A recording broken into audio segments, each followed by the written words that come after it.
The warning lights came too late. Fleet Commander Velkaroth watched in horror as the spatial rift collapsed around his ships, tearing through the quantum drives like paper. The 12 warships and 3 colony vessels of the Thravian Empire's 47th Expeditionary Fleet tumbled out of faster-than-light travel into normal space, their engines screaming in protest before falling silent. Velkaroth's forearms gripped the command console as his bridge crew scrambled to assess the damage. His reptilian scales shifted from their usual green to a pale gray, a sign of deep concern among his people. Chief Navigator Teles, her insectoid body hunched over her station, clicked her mandibles in distress as the reports came in. "Commander, all quantum drives are destroyed," Teles announced, her voice carrying the musical quality of her species. "Conventional engines are damaged on all vessels. We have partial thrust only." Velkaroth felt the weight of command pressing down on him. In his 3 centuries of service to the Thravian Empire, he had never faced such a complete failure. His people were warriors, conquerors who had claimed 17 star systems through strength and strategy. They did not get stranded. They did not become helpless. "Life support status?" he demanded. 2 colony ships are failing, Commander. The Bright Talon and Swift Victory report critical system damage. They have perhaps 10 days before the air becomes toxic. Teles paused, calculating. "With our current supplies and damage, I estimate a 3% chance of survival if we cannot repair the drives." 3%. Velkaroth's secondary arms clenched into fists. Around him, the Valorian nebula swirled with colors that would have been beautiful under different circumstances. Now those same gravitational anomalies that created such beauty had destroyed his fleet. They were far from any Thravian outpost deep in unclaimed space where few species ventured. "Send a distress beacon," Velkaroth ordered, the words tasting like ash in his mouth. "All frequencies. Standard and emergency protocols." It was the first time in his long career that he had ever sent such a signal. The shame of it burned in his chest, but the lives of 4,000 Thravians under his command mattered more than his pride. His people would come eventually, but space was vast and help might arrive too late. Days passed with agonizing slowness. Engineering teams worked without rest, trying to salvage what they could from the damaged drives.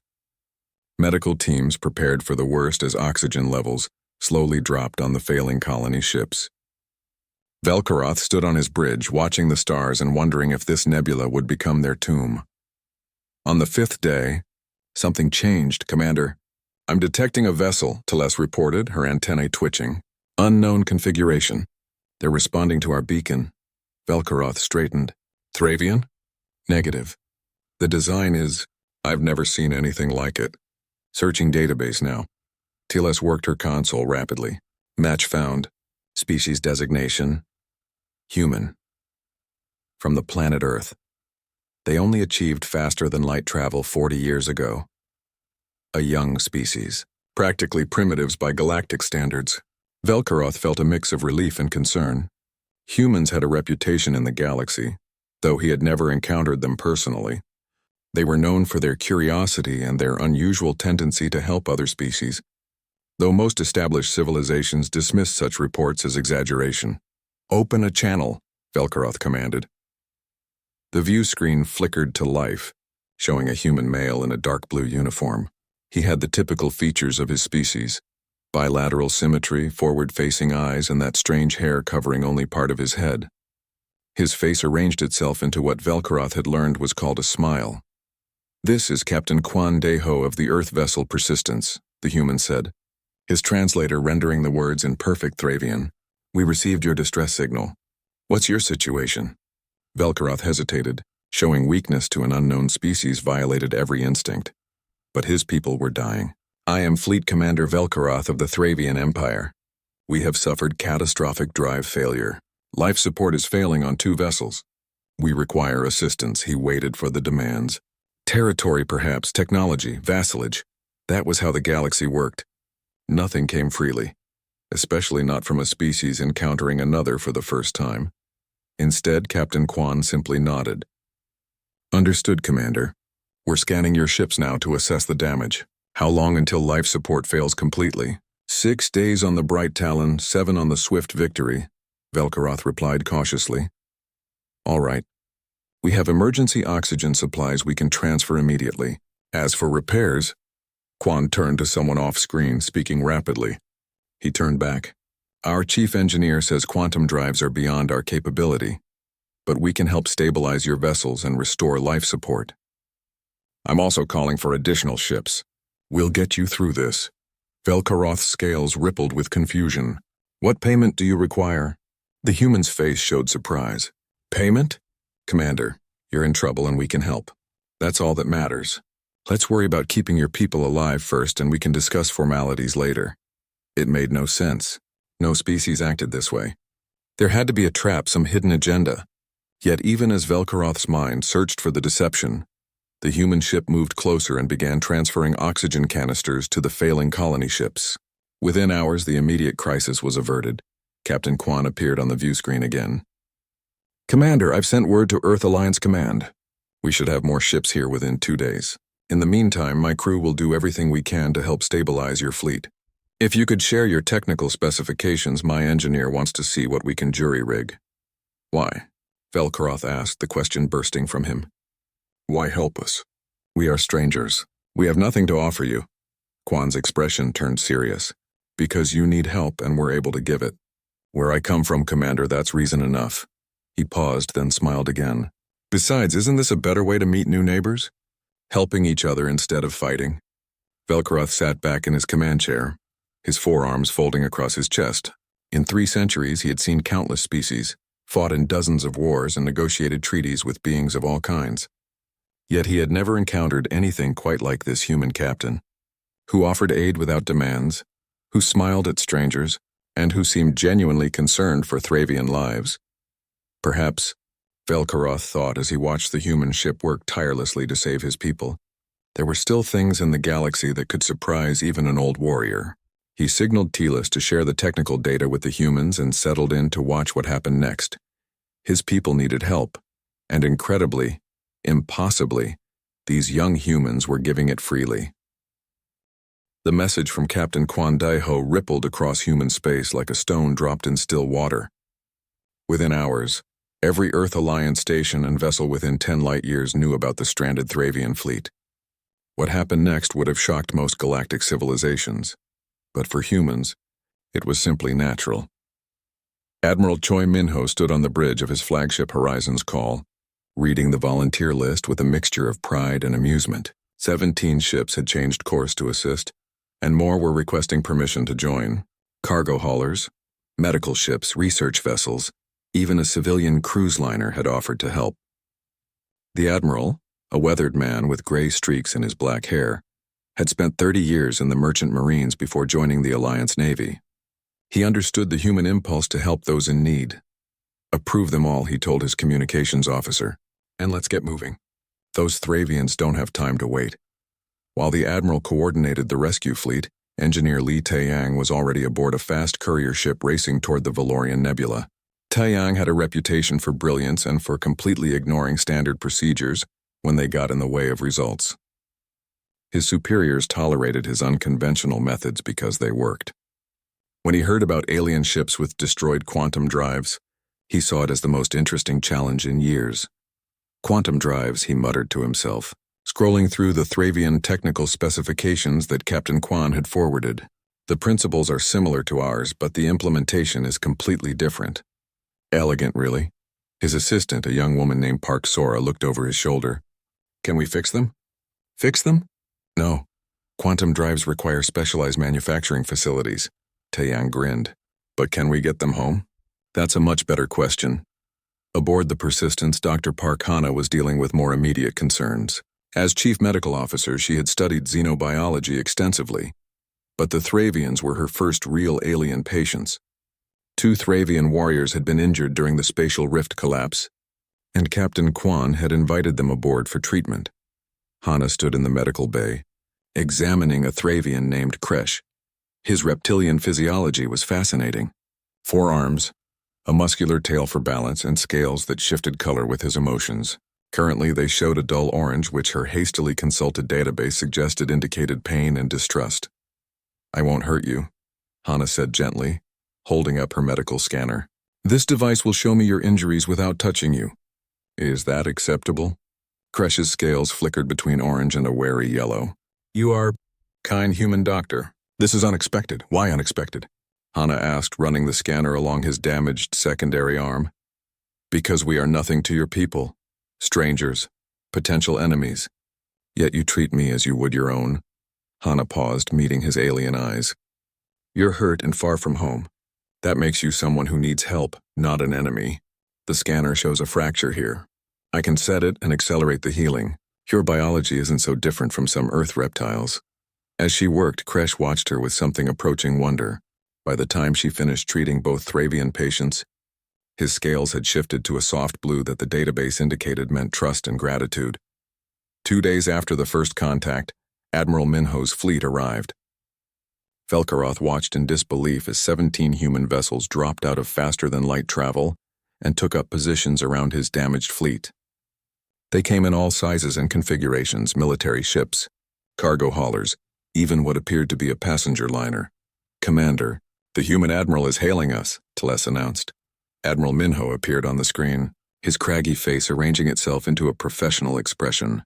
Fleet Commander Velkaroth, I'm Admiral Choi Minho of the Earth Alliance. I've brought supplies, medical personnel, and some very smart people who think they can help with your ship problems. Admiral, this is unprecedented, Velkaroth said, still trying to process the sight of so many ships coming to their aid. Your generosity is overwhelming, Minho shrugged. You needed help, we could provide it. Pretty simple, really. Now I've got Cargo Master Kim Bora, who wants to coordinate supply transfers, and Dr. Yoon Ji-won, who specializes in linguistic and cultural exchange.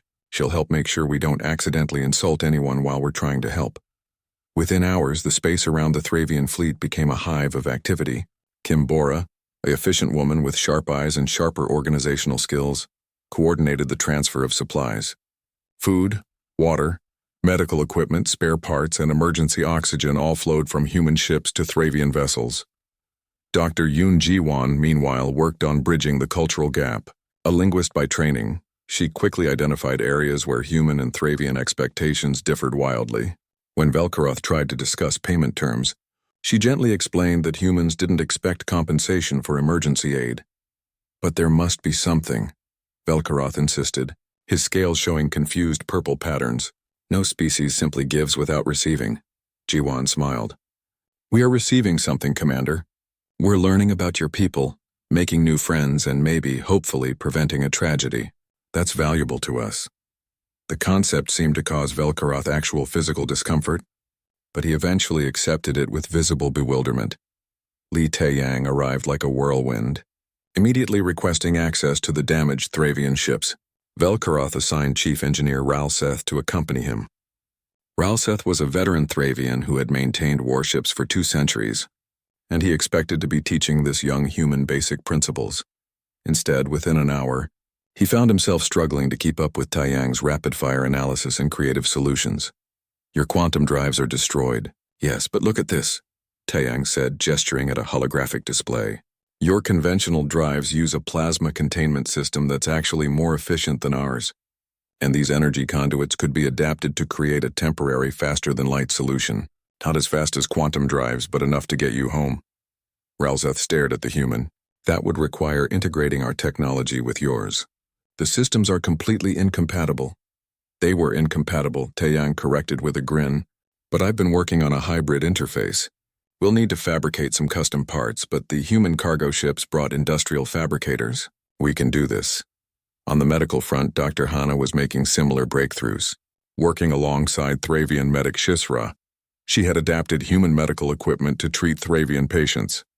When a Thravian child developed a severe allergic reaction to something in the recycled air, Hana and Shisra worked together through the night to save her. Your approach to medicine is strange, Shisra observed, watching Hana work. You consider emotional well-being as important as physical health. They're connected, Hana explained, adjusting the child's medication. A patient who feels cared for heals faster. Is that not true for Thravians? Shisra's scales rippled thoughtfully. We have never considered it. But watching you work, I think perhaps we should. As the days passed, something unexpected happened. The crews began to bond. Human engineers worked side by side with Thravian technicians, sharing techniques and ideas. Medical personnel from both species consulted on treatments. Even the military crews found common ground. sharing stories during rest periods. Chef An Minji, working in the Horizons Calls galley, discovered that certain human foods were compatible with Thravian biology. She began sending care packages to the Thravian ships, and soon found herself cooking for both species. Her spicy noodle dish became particularly popular with Thravian warriors, who appreciated the heat. Velkaroth watched all of this from his command deck, his understanding of the galaxy slowly shifting. These humans, these young species who had barely begun exploring the stars, were teaching his ancient warrior culture something profound. Strength, he was beginning to realize, did not only come from weapons and conquest, it could also come from compassion, cooperation, and the simple willingness to help others. "Commander," Teles said, interrupting his thoughts, "Engineer Taeyang reports that the first hybrid drive will be ready for testing in 3 days. Velkaroth nodded slowly. "Teles, when we return home, the Empire must hear of this. The humans are not what we expected. They are not what anyone expected." "No, Commander," Teles agreed, her scales showing a thoughtful green. "They are something far more interesting." The engineering bay of the Thravian destroyer Thunder's Edge had become a strange hybrid workspace. Human tools sat alongside Thravian equipment, and the air hummed with the sound of two species working toward a common goal. Li Taeyang stood shoulder to shoulder with Chief Engineer Ralseth, both of them staring at a holographic projection of the hybrid drive system. "It should work," Taeyang said, chewing on his lower lip. "In theory." Ralseth's scales flickered with amusement. The old Thravian engineer had learned to read human expressions over the past week. "In theory." The two most dangerous words in engineering, Taeyang laughed. "Exactly, but we won't know until we test it. The interface between your plasma containment and our field generators is stable in simulation. The real question is whether it holds under actual faster-than-light stress." Around them, mixed teams of human and Thravian engineers worked on various components. The language barrier had largely disappeared, replaced by the universal language of engineering, pointing, demonstrating, and the occasional frustrated gesture that transcended species. When words failed, they simply showed each other what they meant. Young Ensign Shin Hyuk found himself working alongside a Thravian warrior named Krithal in one of the cargo bays, helping to sort and organize supplies. Krithal was massive, even for a Thravian, with dark green scales and forearms that could lift loads Hyuk couldn't manage alone. "You are small for a warrior," Krithal observed, his translator rendering his deep voice in standard Korean. Hyuk grinned. "I'm a pilot, not a warrior. We humans don't really have a warrior class anymore. Everyone who joins the fleet trains for combat, but most of us do other jobs." Krithal's scales showed confused yellow patterns. "All Thravians are warriors. It is our nature, our purpose. How can a species survive without warriors? We survive by working together," Hyuk explained, lifting a container with Krithal's help. "By being good at lots of different things. I fly ships, but I can also do basic repairs, cook a meal, or provide medical first aid. My friend Minji is a chef, but she trained as a navigator. We believe everyone should be able to help in different ways." This concept fascinated Krithal. Over the following days, as they worked together, he began to understand the human approach. When Hyuk struggled with a heavy load, Krithal helped without being asked. When Krithal's translator malfunctioned, Hyuk spent 2 hours fixing it, using simple gestures to communicate while he worked. A friendship formed between them, built on mutual respect and shared effort. In the medical bay of the Persistence, Dr. Park Hana and Thravian medic Shisra had become an effective team. They stood together, reviewing treatment protocols for the integrated crews.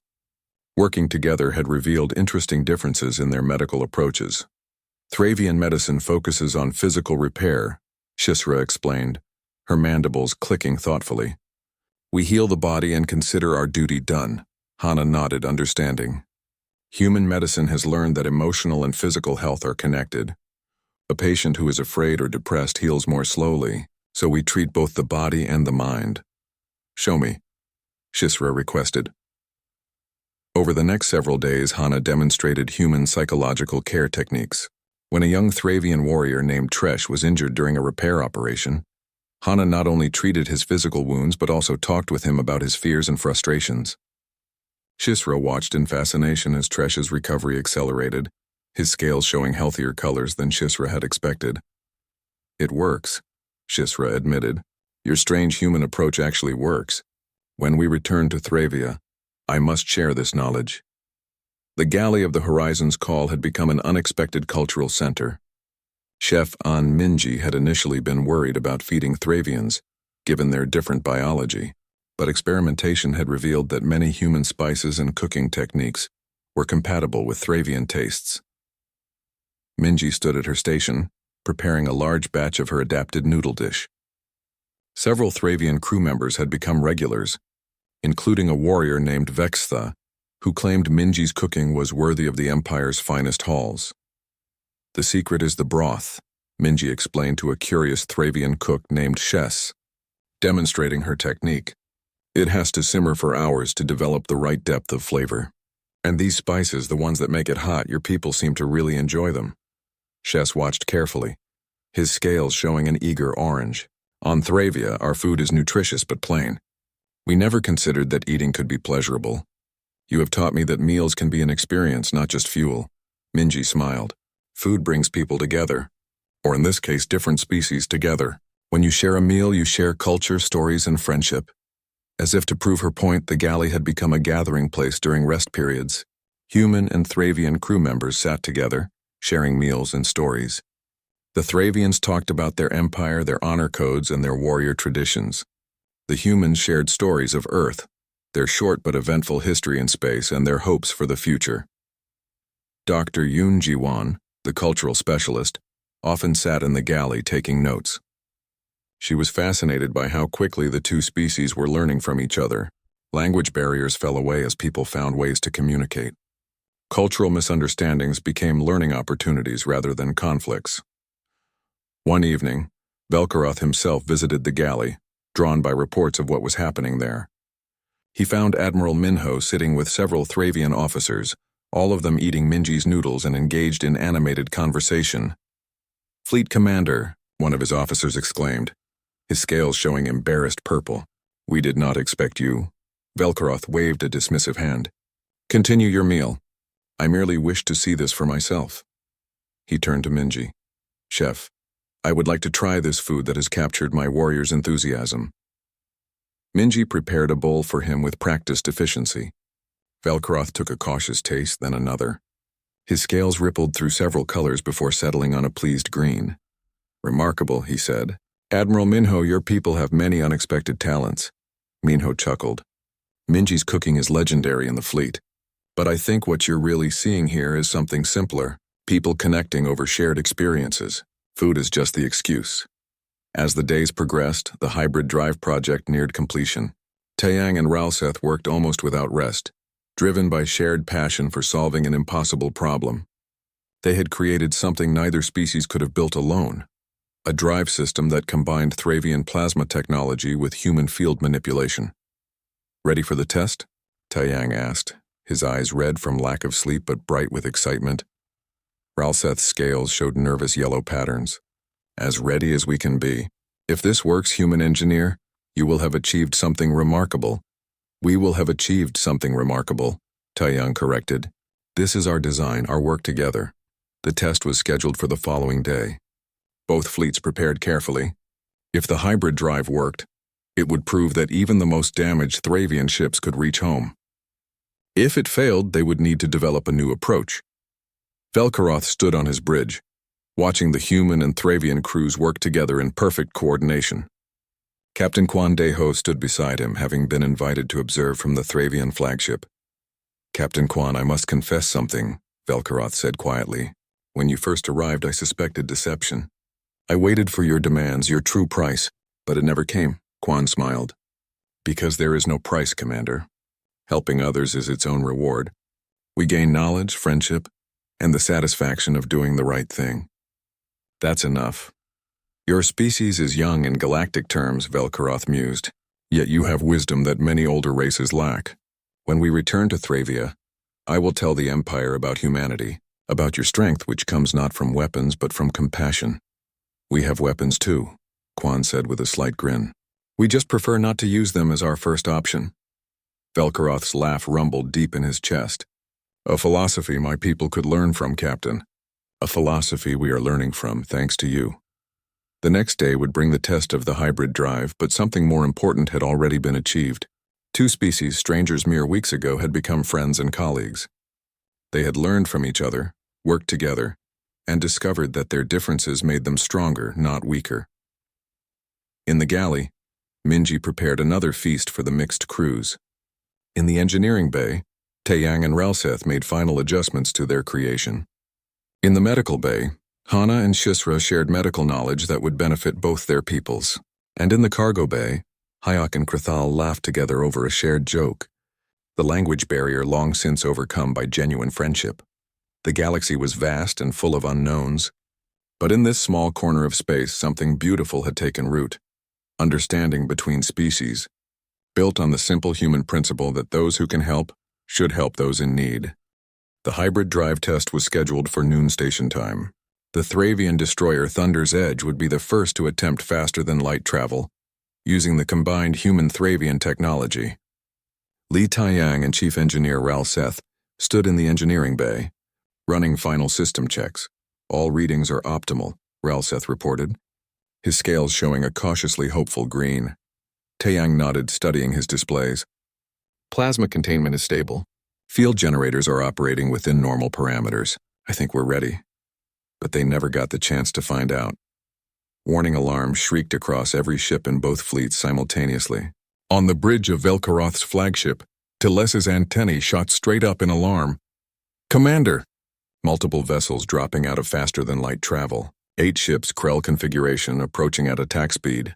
Velkaroth's scales immediately shifted to Battle Crimson. The Krell Confederacy were known throughout the galaxy as pirates and scavengers, preying on disabled ships and weak colonies. They must have detected the Thravian distress beacon and come seeking easy prey. Admiral Minho's face appeared on the view screen, his expression grim. Commander Velkaroth, our sensors confirm 8 Krell warships inbound. They're powering weapons. Admiral, your ships should flee, Velkaroth said immediately. The Krell seek Thravian military technology and supplies. Your people are not their target. Save yourselves. Minho's response was immediate and firm. With respect, Commander, that's not how humans operate. We came here to help, and we're not leaving now. What's your combat capability? Velkaroth felt something twist in his chest. Honor, respect, and an emotion he couldn't quite name. 10 of our 12 warships are still combat capable, but only at 60% efficiency due to damage. Our weapon systems function, but maneuverability is limited. Understood. Minho turned to his crew, his voice carrying command authority. All ships, battle stations, defensive formation around the damaged colony vessels. Someone get me Taeyang. Within minutes, a hasty war council formed. Velkaroth, Admiral Minho, Captain Quan, Taeyang, and several Thravian tactical officers gathered via holographic link. The Krell have numbers and full combat capability, Velkaroth assessed. They will expect us to be helpless. When they discover we can fight, they will focus on destroying us quickly before help can arrive. Then we surprise them, Minho said. Taeyang, how close are those repaired drives to being operational? 2 destroyers could fight now, Taeyang reported. The Thunder's Edge and the Crimson Fang. The hybrid drives haven't been tested, but the weapons and maneuvering systems are operational. Get them ready. Minho turned to Velkaroth. Commander, I'm going to suggest something that might sound strange. Let's combine our command structures for this fight. Your people know combat tactics, my people know how to improvise.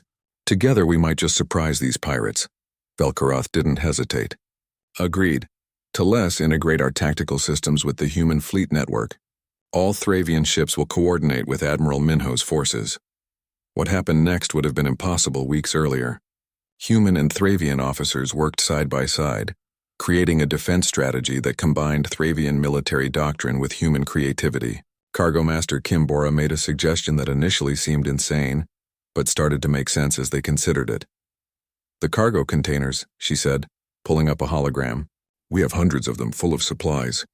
What if we weaponize them? Captain Quan caught on immediately. Kinetic projectiles. We accelerate them toward the Krell ships. They won't expect cargo containers to be threats.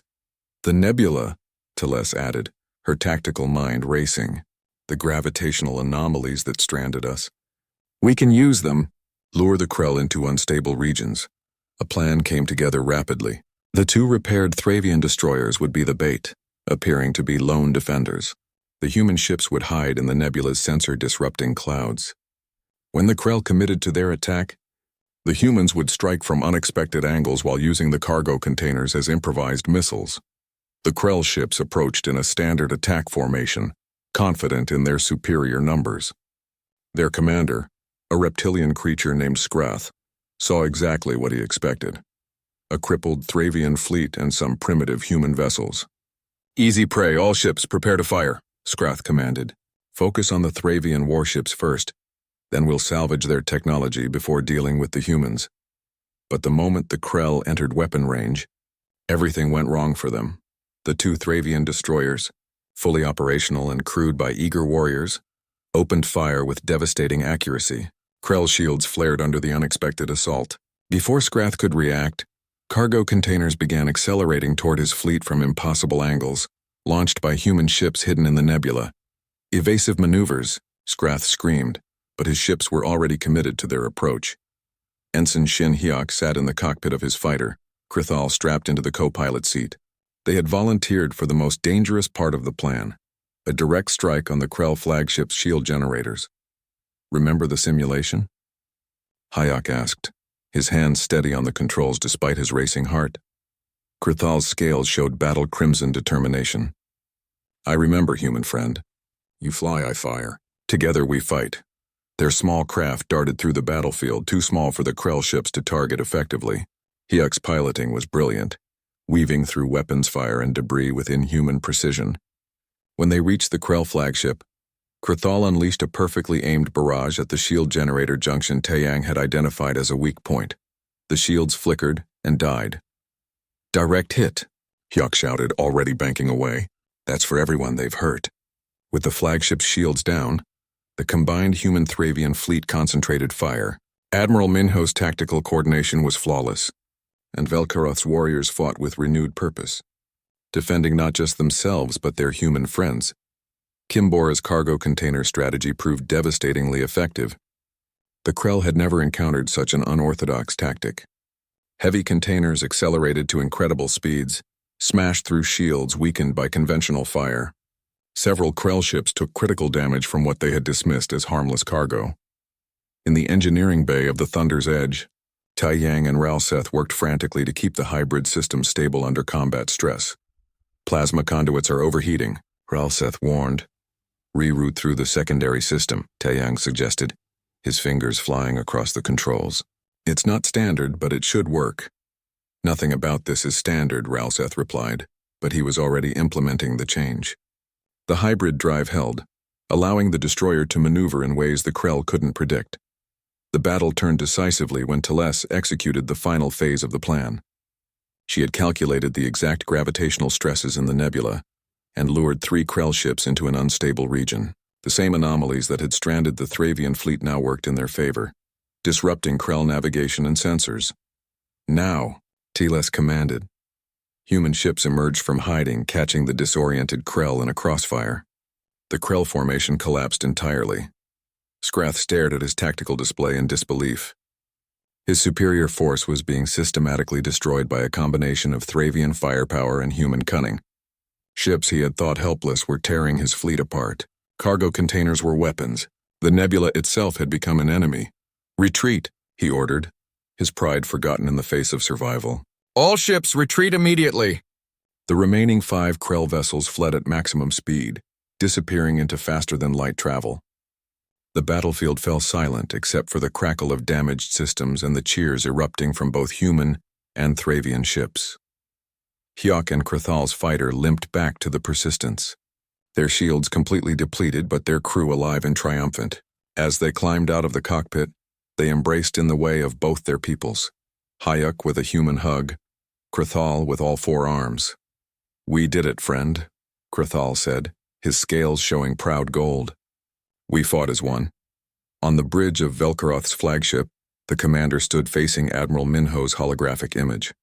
Around them, both crews were celebrating, human and Thravian voices mixing in shared joy. "Admiral Minho," Velkaroth said formally, but his scales showed deep respect in their blue-green pattern. You and your people have fought alongside us with courage and skill. By Thravian custom, you have earned the right to be called warriors, the highest honor we can bestow. Minho smiled. Commander, we were just doing what needed to be done. Protecting friends. Friends. Velkaroth repeated the word slowly. Yes, that is what we have become, is it not? When the Empire hears of this, they will know that humans are not just helpers, but allies worth having. Captain Quan, standing nearby, added, and when Earth hears about this, they'll know the Thravians are people worth standing with. As the celebration continued, repairs began immediately. The battle had caused new damage, but both fleets were intact and victorious. More importantly, they had proven something profound. That cooperation between species could overcome challenges that neither could face alone. The hybrid drives could wait another day for testing. Today was for celebrating a victory won not through superior force, but through unity, creativity. 3 weeks had passed since the Krell attack, and the Valorian Nebula had transformed from a prison to a workshop. Every Thravian ship now had functional hybrid drives, thanks to the tireless work of human and Thravian engineers. The fleet was ready to go home. Fleet Commander Velkaroth stood in his quarters preparing for the formal departure ceremony. His scales showed contemplative patterns of blue and silver as he thought about everything that had changed since that desperate day when the rift had collapsed. His people had come here as proud warriors, refusing to show weakness. They would leave as something different, warriors who had learned that true strength included knowing when to accept help.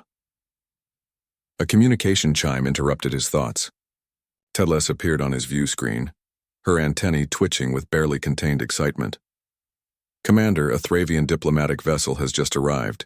The Empire sent the voice of stars to escort us home. The ambassador wishes to speak with you immediately. Velkaroth straightened his uniform harness. Connect the call. Ambassador Thelvek appeared, an elderly Thravian whose scales showed the silver of advanced age and the gold of high status. Her forearms moved in formal greeting patterns. Fleet Commander Velkaroth, the Empire has received your reports. The Council is highly interested in these humans who came to your aid. They did more than aid us, Ambassador, Velkaroth replied. They saved us, fought beside us, and asked nothing in return. They have proven themselves worthy allies. Thelvek's scales flickered with skepticism. The Empire has authorized me to offer the humans payment for their services. Standard salvage compensation, plus a technology exchange. We must discharge this debt properly. With respect, Ambassador, the humans have already refused payment multiple times. They insist they helped because it was the right thing to do. The Ambassador's scales showed confused yellow. That makes no sense. All species seek advantage. What is their true price? Friendship, Velkaroth said simply. They genuinely seek only friendship and mutual understanding. I know how it sounds, but I have witnessed it firsthand. Aboard the Horizon's call, Admiral Minho received a similar communication from Earth Alliance Command. Director General Hassan Lee appeared on his screen, her expression mixing pride with exasperation. Admiral Minho, your actions in the Valorian Nebula have created quite a situation. The galactic community is buzzing with news of humanity's assistance to the Thravian fleet. We did what was necessary, Director, Minho replied. They needed help, we provided it. I know, and I'm proud of you and your crews. But now we have the Thravian Empire offering us territorial concessions, technology exchanges, and trade agreements. They seem desperate to repay what they see as a debt. Minho sighed. Tell them the same thing we've been telling them. We don't want payment. We want friendship and peaceful relations. That's all. I'll try, Hassan said with a slight smile. But you've confused them thoroughly. Apparently helping others without demanding compensation is not standard galactic procedure. Then maybe it's time the galaxy learned a new procedure, Minho suggested. The formal departure ceremony was held in the space between the two fleets. Representatives from both sides gathered via holographic link, creating a virtual assembly of humans and Thravians. Ambassador Thelvek spoke first, her voice carrying formal diplomatic weight. On behalf of the Thravian Empire, I wish to express our profound gratitude to the humans of Earth Alliance. You have saved 4,000 Thravian lives and recovered vessels of significant value. We insist on providing appropriate compensation. Admiral Minho responded with equal formality but warmth in his voice. Ambassador, we appreciate the gesture, but we cannot accept payment for doing what was right. Your people were in danger and we were able to help. That's all the reward we need. Li Taiyang stood with Chief Engineer Ralseth, both of them looking at the assembled representatives. Taiyang leaned over to whisper, "They still don't get it, do they?" Ralseth's scales rippled with amusement. "My people are warriors, Engineer. We understand honor through combat, through victory and defeat. But honor through pure kindness? This is new to us. Maybe that's not a bad thing," Taiyang said. "Learning new things, I mean." Ralseth's scales showed thoughtful green. "When I return to Thravia, I will share our hybrid drive designs with the Empire's engineers. And I will tell them that this breakthrough came not from Thravian ingenuity alone, but from cooperation with humans. Perhaps that will help them understand." In the medical bay, Dr. Parkhana and Shisra were saying their farewells. The Thravian medic had become more than a colleague. She was a friend. "I have learned so much from you," Shisra said, her scales showing grateful blue. "The integration of emotional care with physical treatment has changed how I see medicine. When I return to Thravia, I will teach others this approach." Hana smiled warmly. "And you've taught me about Thravian physiology and your medical techniques. We've both grown from this experience. That's what happens when people work together." "Will we see each other again?" Shisra asked. "I hope so," Hana replied. "Maybe you can visit Earth or I can visit Thravia. We've started something here, a friendship between our peoples. It shouldn't end just because this crisis is over." In the galley of the Horizon's Call, Chef An Minji was preparing a final feast for both crews. Thravian cook Shes worked beside her, having learned many human cooking techniques over the past weeks. "I will miss this," Shes said, his scales showing sad purple as he chopped vegetables. "Working with you has shown me that food is more than nutrition. It is art, culture, and connection." Minji handed him a small data drive. "I've put all my recipes on here, adapted for Thravian biology. Share them with your people, and maybe someday you can teach me Thravian cooking techniques." "I would be honored," Shes replied, his scales shifting to grateful gold. Ensign Shin Hyuk and Krithal stood together in the observation deck, looking out at the assembled fleets. The young human pilot and the Thravian warrior had become close friends, their bond forged in both cooperation and combat. "When you return to Thravia, what will you do?" Hyuk asked. Krithal's scales showed contemplative patterns. "I will tell my people about humans, about a species that measures strength not just in weapons but in compassion, and I will request assignment to the new cultural exchange program that Ambassador Thelvek is proposing." "Cultural exchange?" Hyuk's eyes lit up. "Yes. The Empire wishes to establish permanent diplomatic relations with Earth Alliance. There will be exchange programs, joint research, and opportunities for warriors like myself to learn from humans like you." Krithal's scales showed hopeful green. "Perhaps we will work together again, friend." "I'd like that," Hyuk said, grasping one of Krithal's 4 hands in a firm handshake. "I'd like that very much." As the ceremony continued, Ambassador Thelvek made a final attempt to offer compensation. "Admiral Minho, the Empire cannot simply accept such generosity without reciprocation. It violates every principle of diplomatic relations. Please, there must be something we can offer." Captain Quan Deho, who had been quietly observing, spoke up. "Ambassador, there is something, though it's not payment exactly." "Name it," Thelvek said immediately. "Friendship," Quan said simply. "Open diplomatic relations. Cultural exchanges. Shared research. Let our peoples learn from each other. Let this be the start of a long partnership, not a transaction." Velkaroth stepped forward, his scales showing decisive crimson. "Ambassador, I support Captain Quan's proposal. What we have built here is more valuable than any payment. We have proven that humans and Thravians can work together, fight together, and succeed together. This should be the foundation of our future relations." Thelvek was silent for a long moment, her scales cycling through various colors as she processed this unprecedented situation. Finally, they settled on a determined gold. "Very well," she said. "The Thravian Empire formally proposes a permanent alliance with the Earth Alliance.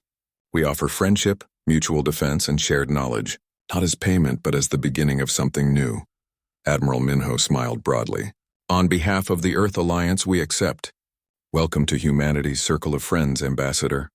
The formal ceremony ended, but the real farewells happened in smaller groups across both fleets. Engineers exchanged contact information and research data.